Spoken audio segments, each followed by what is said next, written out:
अस्सलामु अलैकुम वरहमतुल्लाहि वबरकातुहू औज़ु बिल्लाहि मिनश शैतानिर रजीम बिस्मिल्लाहिर रहमानिर रहीम।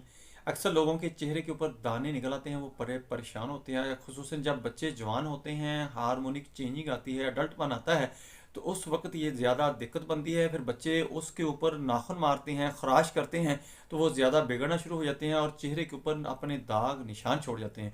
इसके लिए आपने क्या करना है, पूरी डिटेल से आप ये वीडियो सुने, समझें, इसको आगे लोगों के अंदर शेयर करें ताकि जिनको नहीं मिल रही उनको भी मिलना शुरू हो जाए। मैं हूं डॉक्टर हफ्स सर अंजम, आप देख रहे हैं यूट्यूब चैनल। मेरा आज का जो मौजू है वो है फेस के दाग ख़त्म करने का इलाज, फेस एक्ने, फेस पिंपल।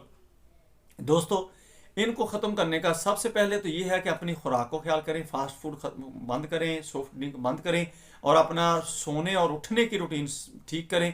इसके साथ साथ जो चटपटी चीज़ें हैं वो आप उनसे परहेज़ करें।